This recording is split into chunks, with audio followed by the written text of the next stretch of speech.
가자.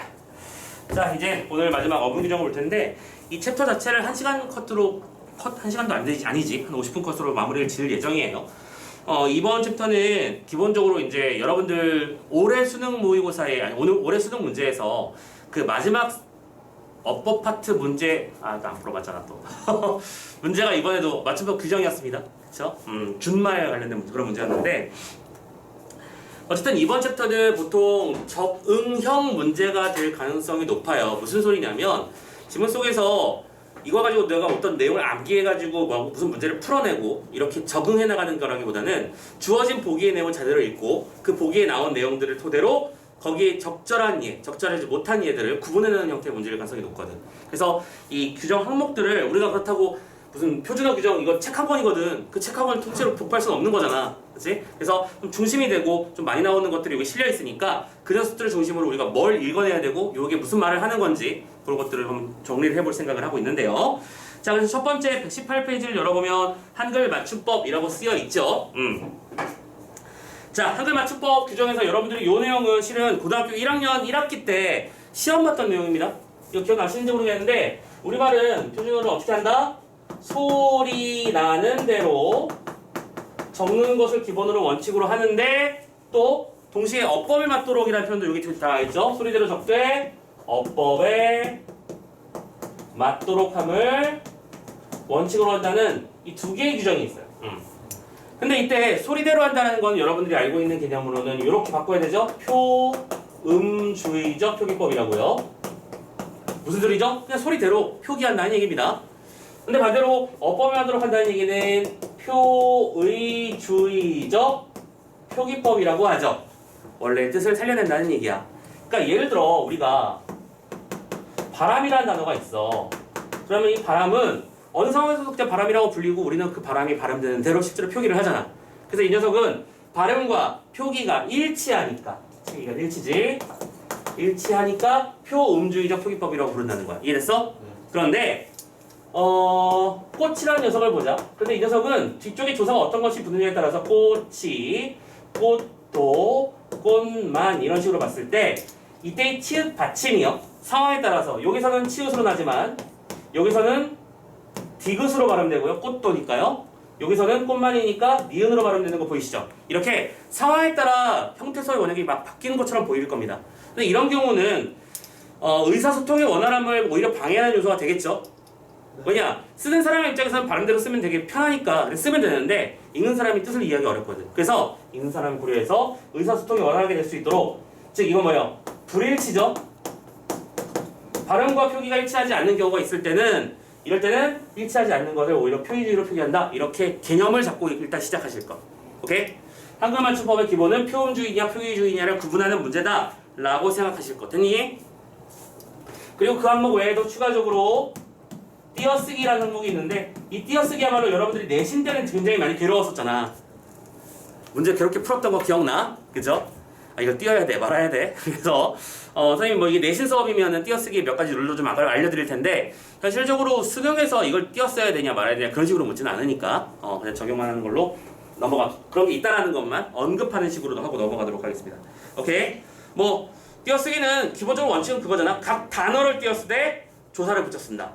그게 다거든? 놀랍게도. 근데 문제는 우리는 왜 시험 문제를 틀리느냐?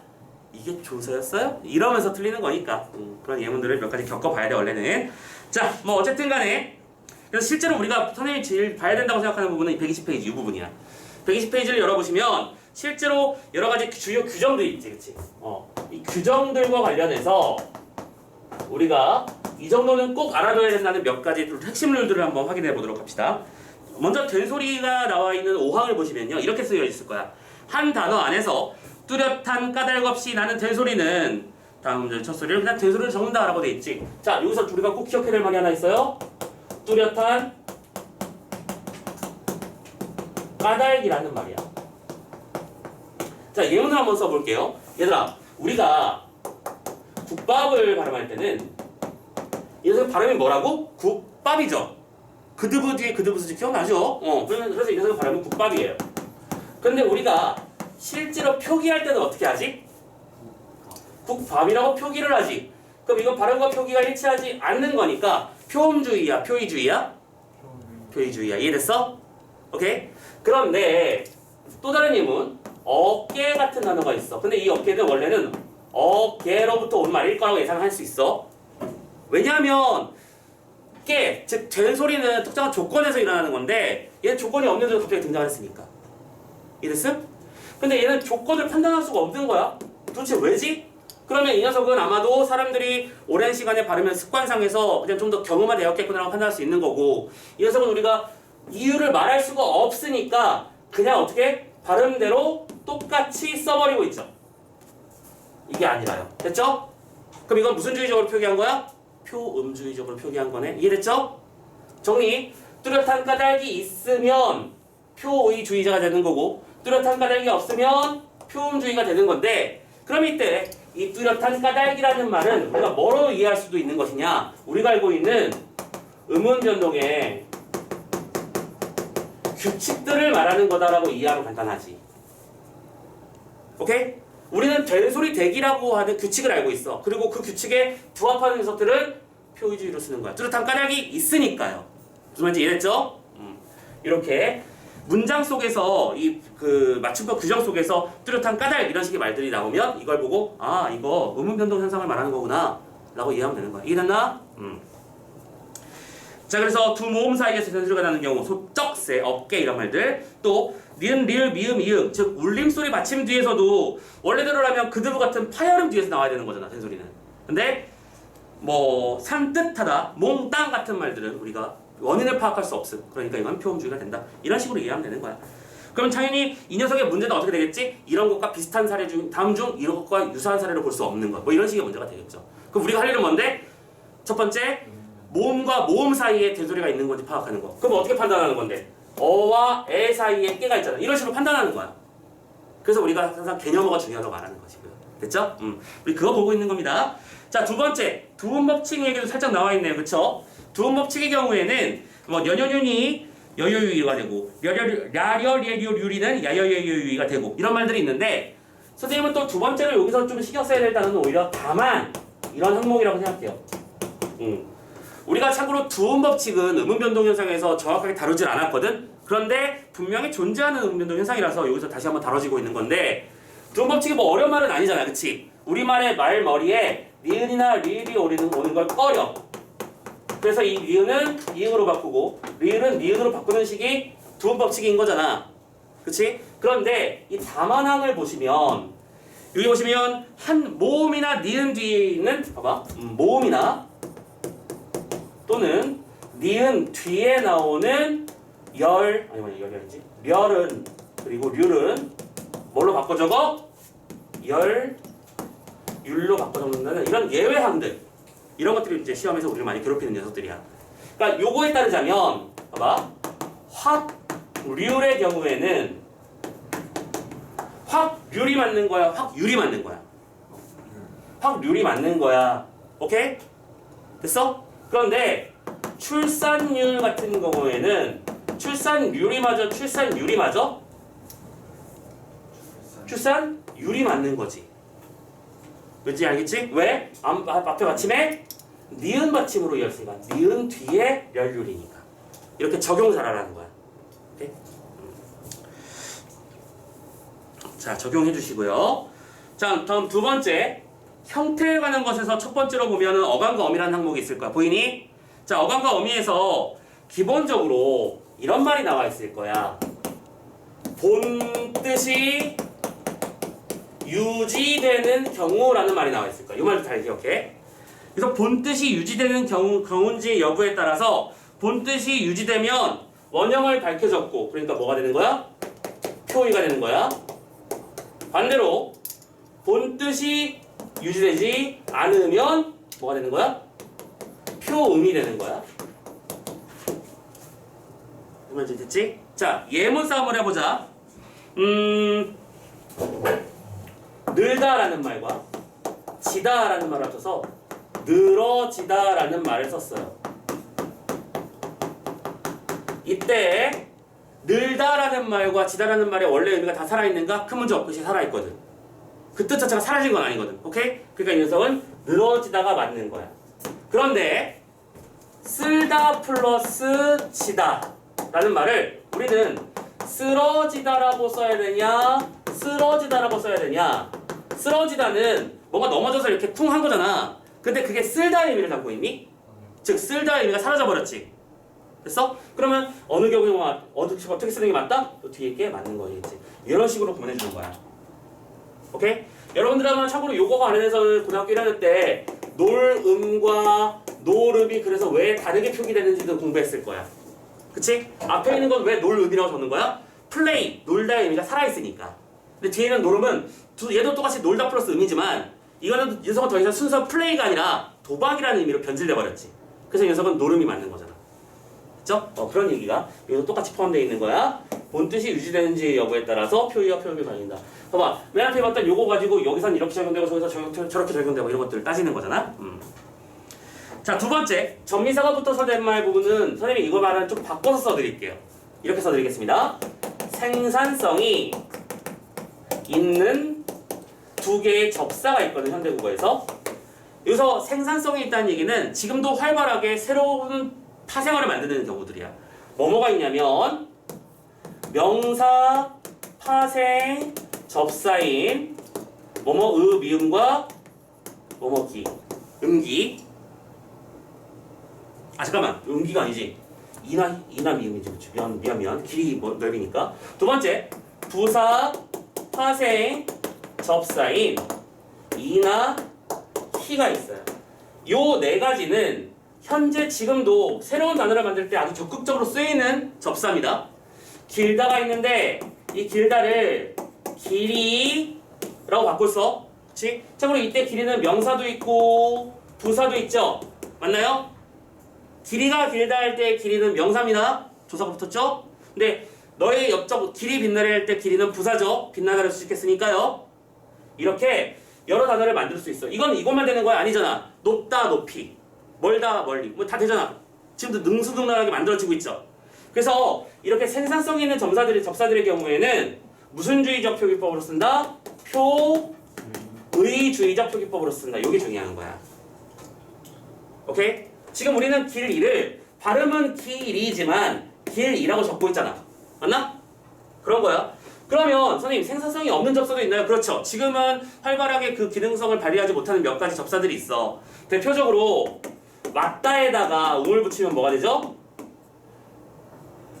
합쳐봐. 이게 마중이야, 니들이 알고 있는. 오케이? 묻다에다가 땅에 묻어버리는 거, 엄을 붙여봐. 이게 뭐가 되는 거야?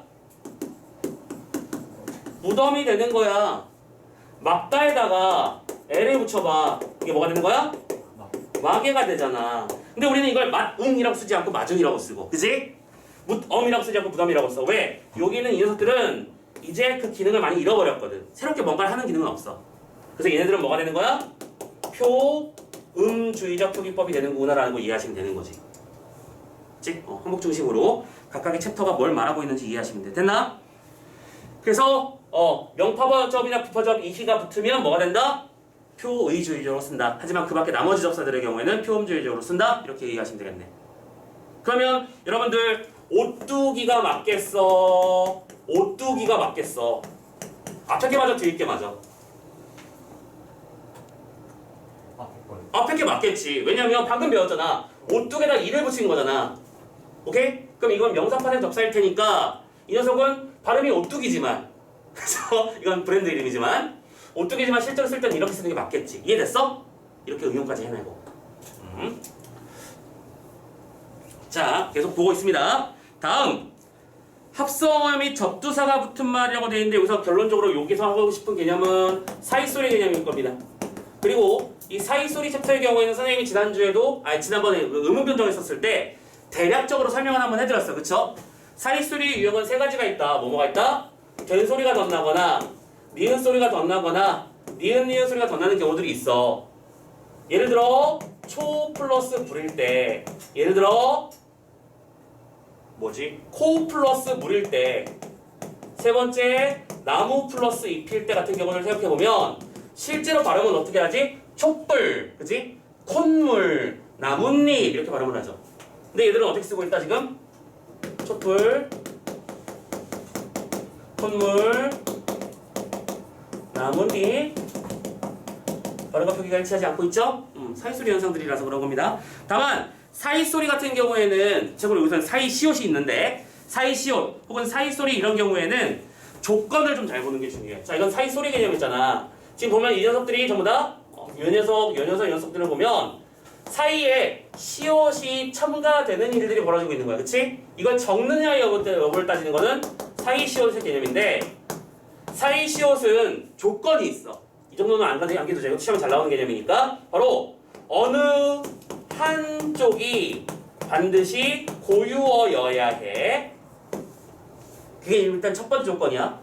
당연히 사이시옷은 합성어에서 만들어지는 합성어 쪽에서 만들어지는 말일 겁니다. 그죠? 두 개 이상의 단어가 합쳐져야 사이소리도 만들어지는지 말든지를 하지. 근데 어느 한쪽이 고유어여야 해. 됐어? 둘 다 한자어인 경우에는 자 근데 다만 둘 다 한자어라면 곡간, 착간, 택간, 셋방, 숫자, 횟수의 6가지 예외를 제외하면 나머지는 한자어의 경우에면 사이소리를 쓰면 된다 안 된다? 안 된다. 사이시옷 쓰면 안 된다. 한자어의 예외들. 그래서 이런 예외들도 원래는 내신 대비 같은 데서 되게 많이 나오는 편이야. 오케이?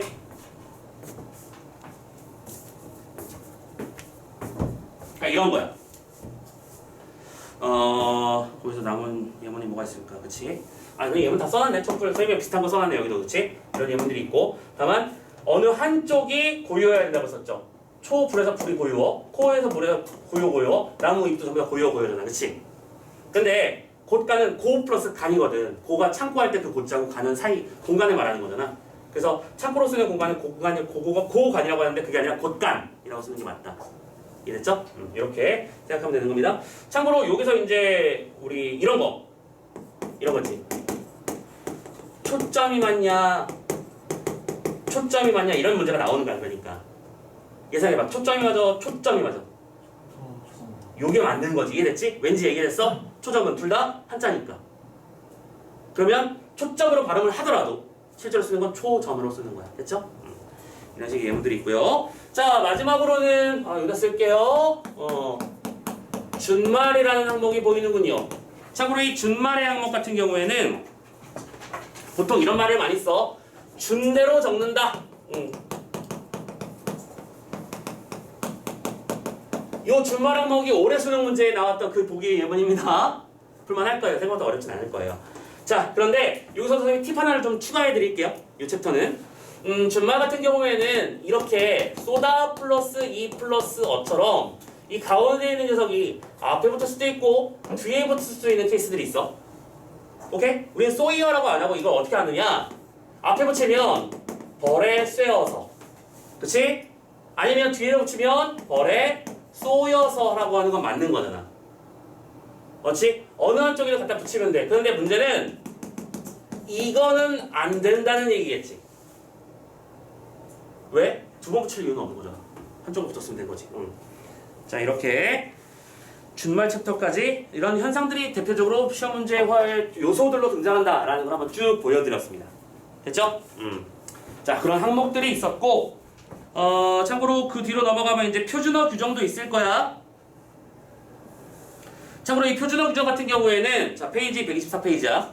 여기다 굳이 쓰진 않을게. 표준어 규정 파트 같은 경우에는 뭐 발음의 변화라든가 이런 것들 표준어를 어떻게 세우느냐에 대해 관련된 부분들인데, 참고로 이 부분도 약간 어휘력 개념이야. 그러니까 여기 예문으로 강낭콩이라는 녀석이 나와 있어, 그렇지? 강남에서 온 콩이라서 강남콩이 아니라 강낭콩이 정상이라는 거야. 그러니까 이런 것들은 이게 표준어였어? 이런 식으로 경험치를 많이 쌓아놓는 수밖에 없겠죠. 그러니까 문제가 정말 무식한 건 아니고 정말 뭐랄까 간명하게 이렇게 나오는 경우도 있거든. 다음 중 표준어가 아닌 것은? 진짜 그런 시험 문제에 그렇게 나온 적도 있었습니다. 그렇죠? 그런 경우라면 선생님이 예전에 그런 얘기 했었지. 접사 파트 얘기할 때 이 접두사나 접미사의 의미와 관련된, 그치? 한정하는 어떤 기능에 관련된 문제도 얼마든지 나온다. 뒤섞다의 뒤, 휘젓다의 휘 이런 말을 했었잖아. 그런 경우에도 선생님이 경험치를 많이 쌓는 수밖에 없다고 했었죠? 여기도 똑같은 얘기를 할 수밖에 없을 것 같아요. 이게 이런 거구나. 오케이? 자, 눈으로 한번 읽어보자. 5항 방금 얘기했고 7항 수컷을 이루는 접사는 일단 뭐로 통일? 수로 통일. 그러니까 상식으로 알아두면 좋겠다는 거지. 수컷, 수놈. 그런데 다만 2번 보세요. 다만 다음 단어는 또 숫이 맞은 거야. 이거 미치는 거지. 이 썩을 놈의 다만. 언제? 순양, 순염소, 숫쥐는 시옷 받침을 쓰는 게 또 정상이라는 거야. 자, 모음 첫 번째의 이 모음 역행동화 우리 다 공부했던 거지? 굳이 설명 안 해도 되지 이건? 쌤이 디테일까지 다 알려드렸습니다. 자, 그리고 뒤에 12항 보면 웃하고 윗은 기본적으로 둘 중에 뭐가 맞다? 윗으로 통일하자. 오케이? 다만 위아래에 대립이 없는 단어, 다만 2번 보고 있는 중이야. 다만 위아래에 대립이 없는 단어라면 또 웃을 표준으로 하자. 이게 또 다만이잖아. 그러니까 A라고 하자라고 해놓고 다만 B도 있다. 그럼 결론적으로 둘 다 알아야 된다. 이렇게 되는 거지. 그렇다고 수능 준비한다고 이걸 달달달 외우는 바보는 없을 거라고 말씀드리는 겁니다. 오케이, 외우는 게 아니라 보고 경험치로 쌓아나가는 것. 그게 중요한 거야. 그리고 뒤쪽에 있는 어휘 선택에 따른 규정은 신경 쓰지 마세요. 넘어가셔도 됩니다. 얘는. 넘어가셔도 돼요. 패스 하시고. 자, 그 다음에 126페이지를 또 넘어가 보자. 표준 발음법과 관련해서 이제 이중모음의 발음. 자, 요때 요 이중모음의 발음 그래도 제법 중요한 녀석은 맞아. 얘는 별표 하나만 쳐넣어주세요. 얘는 시험에 은근슬쩍 많이 나와. 보세요. 얘와 여와 얘의 발음을 용언의 활용형에 나타난 저쩌처는 저쩌처로 발음한다. 사람들이 편하게 발음하고 싶어서 그러는 거죠. 다치어를 다처라고 쓰지만 실제로 발음할 땐 다처라고 발음한다. 그거. 또 얘, 이외에 얘는 애로 발음하는 것도 허용하는 거야. 지해도 맞지만 지해도 맞다. 이런 식의 예문들이 있으니까 실제로 이런 것들은 문제가 될 때는 아까도 말씀드렸지만 이 항목을 갖다 놓고 다만항 1번에 등장하는 예문으로 뭐, 다만항 2번에 등장하는 예문으로 뭐 이런 식으로 집어넣는 거겠지. 자, 한번 눈으로 쫙 봐주시면 되겠고요. 히읗의 발음 패스해도 되고 얘는 다 아는 거니까 패스하고 사이시옷의 발음 다 이거 다 아는 거니까 패스. 우리 다 했던 것들이야. 자, 결론적으로는 지금 우리가 보고 있는 이 어문 규정 챕터가 거의 뭐랑 똑같아졌지? 음운 변동이랑 거의 비슷해졌죠? 선생님이 다만 앞에 꼭 신경 써야 되는 몇 가지 용어들을 파란색과 빨간색 위주로 정리를 해드렸으니까 최소한 이 정도의 단어들이 앞으로 좀 걸리적거리더라도 극복해낼 수 있게 준비 좀 해주셨으면 좋겠고요. 오케이? 자, 진짜 마지막. 진짜 마지막. 이번에는 뭘 볼 거냐면 근데 여기까지 하려는 정도만 지우자. 외래어 표기법과 로마자 표기법이라고 하는 두 개의 영역이 남아있을 거야. 그치? 자, 먼저 외래어 표기법 동시에 진행하자. 두 번째는 로마자 표기법이 있어. 자, 현실적으로 말해줄게. 이 두 개는 수능에 나온 적은 없어. 근데 모평이나 얼마든지 다뤄지고 있는 녀석들이 맞아. 그래서 한번 점검을 해봤으면 좋겠고. 자, 일단 이 두 개는 뭐가 같고 뭐가 다른지를 좀 생각해봐야 돼. 외래어 표기법은 뭐를 뭘로 표기하는 방법이야? 외국어를 우리말로. 그러니까 지금 이거는 이렇게 이해하면 돼. for 한국 사람이지. 한국인이지. 한국 사람들이 외국에 있는 어떤 단어들을 우리말로 읽는 방법을 표준적으로 제시해 주는 거야. 반대로 로마자 표기법은 그럼 뭐지? for 외국인이지. 외국 사람들이 한글을 자기네들 방식으로 읽을 수 있게 표기의 어떤 룰을 정해준 거지. 됐어? 자, 그래서 외래어 표기법의 몇 가지 키 룰들만 알면 돼. 이건 그게 다야. 자, 첫 번째, 현용 24 자모만 사용한다고 룰이 정해져 있어. 무슨 소리냐면 뭐 외국에 영어에 이런 쓰 발음이 있다고 해서 우리도 새롭게 이런 글자를 만들 필요 있다 없다? 없다. 새로 만들지 마라. 됐지? 왜? 우리 사람이 편해야 되는데 외국어를 배우기 위해서 새롭게 글자를 만들 이유는 없는 거잖아. 그쵸?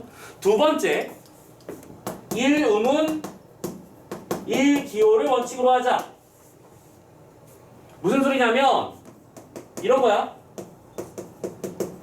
파이팅이 맞아. 파이팅이 맞아. 이거는 F로 시작했으니까 F는 피읍으로 바꾸자. 1음운 1기호. 그래서 파이팅이 맞는 거야. 파이팅이 아니라. 왔다 갔다 하지 말라고요. 오케이?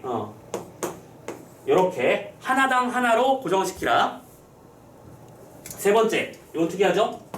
받침이 7종이 있는데 디귿은 없고요. 시옷이 있다는 게 특징이야. 근데 이걸 실제로 발음해보면 알아. 봐봐. 우리가 ROCK 그죠? 우리 그런 것도 이것도 들고 있어. ROCKET 로켓. 자, 이 녀석은 로켓이라고 시옷 받침으로 쓰죠. 디귿 받침이 아니라요. 근데 이건 왜 그런지 생각해보면 뒤쪽에 모음으로 오는 조사를 넣으면 되는 거야. 로켓들이 아니지 로켓3지. 그러니까 시옷이 맞다는 거야. 오케이? 그래서 우리가 뭐 우리 그 음절의 코스류 규칙으로는 그녀 다리만 보여 가느다란 물방울 이렇게 외우는 것처럼 여기도 마찬가지로 그거랑 똑같이 가는데 그 뒤과 시옷이 서로 자리 바꿈이 돼 있다 라고 이해하시면 되는 겁니다. 그리고 요거 중요하죠. 파란 펜이야. 된소리 쓰지 마. 이거는 참고로 오른쪽에서도 되게 중요한 녀석이 될 거야. 된소리를 굳이 파이런 표기할 때 사용하지 말라. 굳이 쓰지 마라. 자, 그리고 파란 펜에 관용적으로 표기된 거는 인정하자. 이런 얘기가 있는데 이것도 예문 하나 들어드릴게요. 바나나가 있어요. 이 녀석의 원래 발음은 이 정도? 이 정도가 되겠지 원래 발음은 버네이너 그죠? 근데 우리는 이걸 이렇게 쓰지 않고 뭐라고 씁니까? 그냥 나라고 쓰잖아. 왜? 우리말화 되어버려서 이제 굳어진 지 너무 오래돼서 얘는 바꾸는 게 무의미하다라는 거지. 그러면 거꾸로 이걸 이해해봐. 그러면 이 말을 거꾸로 뒤집으면 요즘 있는 말들은 원래 발음을 살려서 가져오는 게 맞겠지. 무슨 말인지 알겠어? 그러다 보니까 이게 시험에 안 나오는 거야. 왜? 이 외래어가 이렇게 표기하는 것이 맞는지 알려면 그 단어의 원래 발음을 알아야 되는 거고 그 단어의 원래 발음 안다는 거는 우리는 외국어 시험 치르는 거잖아 이거. 그쵸? 그래서 안 나와. 그쵸? 하지만 이런 룰과 관련해서는 분명히 뭔가 걸고 넘어질 수 있다는 걸 생각하면 되는 거야. 알겠지? 자, 그러면 상대적으로 그러면 로마자 표기법은 근데 잘 나오는 편이야. 얘는 잘 나와. 왜냐면 얘는 기본적으로 우리말을 외래어로 표기하는데 외국 사람들의 입장에서는 이제 읽는 방법이 중요한 거잖아. 그치? 그래서 이건 이렇게 이해하면 좋겠어. 이 문제는 그냥 음운 변동 문제야. 되게 단순해. 여러분들 페이지 132페이지를 열어보면 로마자 표기법이라고 떡하니 써져 있고요. 거기 보면 표기 일람에서 R은 A로 쓰고 기억은 G 또는 K로 쓰고 이렇게 되어 있는 거 보이실 거야. 그치? 참고로 왜 G와 K 두 개가 있는지는 알겠지? 아니. 왜 기억이 두 개야? 초성기억과 종성기억이 달라서 그래. 유성음과 무성음이 달라서 그래. 오케이? 국은 어떻게 쓰는 거야? G-U K예요. 알겠죠? 이렇게 되는 겁니다. 참고로 리을도 두 개 있지. R하고 L하고 심지어 L을 쓰는 경우도 있는데 그러니까 이런 경우 있잖아. 물, 난, 리 같은 경우에는 봐봐. 쌤이 이거 음운변동이라고 썼지. 물난리는 쓸 때 M-U-L, N-A-N, R-I 아니에요. 이렇게 쓰는 게 아니에요. 어떻게 쓰느냐? 얘를 음운변동부터 먼저 해. 뭐가 되는 거죠? 물, 랄, 리가 되잖아. 그래서 M-U-L 그리고 리을이 연속으로 두 번 나오면 L-L을 쓰거든. M-U-L-L-A-L-L-I 그치? 물난리 이렇게 쓴다는 거죠. 됐나? 무슨 문제가 된다고? 그냥 음운변동 문제야. 이해됐니? 그러니까 이 녀석은 분명히 문제가 되기 좋죠. 감 잡혔죠? 자, 그런데 뭐 우리는 음변도 다 했던 거니까 넘어가고 표는 보통 주니까 고민하지 않아도 되고요. 근데 조심하실 거 주의. 첫 번째, 그런데 된소리 되기는 표기에 반영하지 않아요. 굿. 된소리 되기 적용하지 않습니다. 아까 말했지. 자, 국밥이 있어요. 발음은 국밥이야. 그러면 이걸 영어로 표현해서 G-U-K, P-P-A-P 이렇게 쓰지 않습니다. 그냥 국밥을 표기하는 거예요. 된소리 되기의 결과는 음변동에 적용하지 않는다. 로마자 표기법과 관련해서는요. 그렇죠? 이거 되게 주의해야 되는 거야. 된소리. 그래서 선생님이 이걸 팁 드리면 이게 팁이야. 그냥 자연스럽게 팁이야. 만약에 로마자 표기 문제가 나오잖아? 아마 답이 된소리 되기일 거야. 그렇게 찾으면 돼. 예문 중에서 된소리 되기를 먼저 찾아가지고 된소리 되기가 제대로 표기되는지를 파악한 다음에 된소리를 이상하게 표기했네? 그럼 얘를 무조건 답임. 이렇게 하면 돼. 뭐 문제를 분석하고 자시고 할 필요도 없을 경우가 더 많을 거야 아마. 알겠어? 쌤 이거 침 빡쳐서 설명하는 거 이유 설명해 주시고요. 이해해 주시고요. 자, 그리고 이 밖에 외에도 이거 외에도 몇 가지 더 있어. 참고 거센 소리 내기도 무조건 적용하는 건 아니거든? 근데 거센 소리는 그렇다고 적용을 안 하라는 게 아니고 특정한 체언 같은 것들을 특정 체언들을 표현할 때는 그러지 않는 건데 예를 들어 지편전 같은 거 있잖아. 혹은 묵호 같은 이거는 뭐예요? 이건 어떤 뭐라고 해야 되지? 그 정부 기관의 이름이고 이 묵호는 지명입니다. 묵호왕이라고 있어요. 지금도 강릉에 있습니다. 그래서 이 두 개는 고유명사에 해당하거든. 그래서 이 녀석을 발음대로 지편전 이렇게 쓰지 않는다는 거야. 어떻게? JIP 대시 쓰고 HYUN 이렇게 간다는 거지. 이래서 무코도 발음은 어떻게 하죠? 무코라고 발음을 하잖아. 근데 이 녀석은 묵호, MUK-HO 이렇게 쓰면 되는 거야. 이게 고유명사 지명이기 때문에 일부러 그런 의도를 살리는 거죠. 그러면 그 고유명사인데 관설이 되고 적용돼서 다시 한 번만. 고유명사인데 관설이 되기가 적용되지 않은 상태로 음악 바뀌거든. 근데 이런 경우를 제외한 나머지는 그냥 그 발음대로 간다고 생각하면 되고 지명이나 인명 같은 경우는 별도의 룰을 따른다고 생각하는 게 더 좋을 것 같아. 저 선생님 지금 자연스럽게 인명도 얘기했잖아. 근데 인명은 얘랑 아예 상관이 없는 애야. 왜야? 인명은 그냥 고유명사야. 생각해봐 여러분들 당장 성씨 박만 해도 영어 표현이 몇 가지가 있는데 박지성은 뭐라고 쓰지 뒤에다가? PARK를 쓰잖아. 오케이? 박찬호는 뭐라고 썼지? PAK라고 썼었고 그쵸? 또 BAK라고 쓰는 것도 이상한 게 아니지? 무슨 말인지 알겠지? 고유명사는 그 사람이 고유하게 결정된 것이니까 이건 상관없어. 오케이? 그래서 어떤 친구들이 못하고 선생님 같은 경우에 이름이 형준이잖아. 그것만 조심하면 돼. 이건 약간 실생활 팁인데 너희들이 한번 어쨌든 고유명사니까 내 마음대로 적어도 되는 거잖아. 이 형준을 여기 있는 그 표대로 정확하게 표현해보면 HYEONGJUN이야. 보통 너희들 형 하면 영 이런 말 쓸 때 YOUNG를 많이 쓰지. 그렇잖아. YOU 영 할 때 YOUNG 쓰니까 이런 식으로 YOU를 많이 쓰는데 YEO가 맞아. 왜냐면 YONG를 쓰면 그 발음을 외국 사람한테 시켜보면 만약 이걸 HYONG 이거 쓰면 발음 어떻게 한다나? 탁휴응준 발음을 이상하게 해요. 휴응준 이렇게 이상하게 발음한다는 거지. 이해됐지? 그러니까 최대한 원래 발음과 비슷하게 탁휴응준 이렇게 발음할 수 있게 쌤이 써놓은 거야. 근데 중요한 건 그럼 HYUNG는 틀렸냐? 아니라는 거야. 틀린 게 아니야. 알겠죠? 다만 이건 뭐니까? 고유명사니까 한 번 정하면 못 바꾸는 것 뿐이야. 여건 때문에. 사람의 이름 외국 사람의 입장에서는 스펠링이 다르면 다른 사람인 거잖아. 얘들아 탁형준이랑 탁형군이랑 같은 사람이야? 다른 사람이잖아. 그런 거랑 똑같은 거야. 그래서 바꾸지 못한다는 것만 알고 계시는 거야. 뭐 어쨌든 이것도 약간 별도의 얘기였고 자 궁극적으로 우리가 이쪽 챕터 로마자 표기법에서 알아야 될 거는 이것만 잘 기억하자. 이 챕터는 의문 변동 문제가 된다. 그리고 또 로마자 표기 된소리대기 현상만 조심해서 문제 풀어주면 항상 되는구나. 나중에 선생님이 드렸던 기출문제에서 로마자 문제들이 분명히 있을 거거든. 거기에 문제들 선생님이 방금 드렸던 팁으로 한번 적용해서 풀어봐. 되게 잘 풀릴 거야. 그렇지? 자, 오케이. 여기까지 해서 로마자 표기까지 끝났고요. 와, 오늘 많이 했네 생각보다, 그지? 오늘 141페이지까지 다 끝냈어요. 우리 챕터 대단원 한 개밖에 안 남겨놨습니다. 자, 오늘은 그래서 여기까지 어문 규정까지 해서 마무리 짓는 걸로 하고 자, 다음 주에 오실 때는 중세국어 파트를 또 중심으로 일단은 앞에 쭉 정리를 한번 할 거고요. 질문 당연히 받고 그리고 선생님이 오늘 드렸던 선물 녹색 책 거기서 좀 어려웠던 골 때렸던 짜증났던 문제들 몇 가지를 스페셜로 같이 풀어보도록 할게요. 자, 오늘도 고생 많이 하셨고 이제 어느새 다음 주면 종강입니다. 생각 빠르죠? 자, 그럼 다음 주 종강이면 우리가 1월 29일일 거야, 그렇지? 아마 설 연휴가 끼어 있을 수 있는데 혹시 설 연휴 때 어디 가기 때문에 못 오거나 힘든 사람이 혹시 있나요? 그런 사람 없죠? 진행해도 되죠? 문제 없죠? 오케이, 알겠습니다. 자, 살펴들 들어가시고 다음 주에 만납시다. 들어가세요.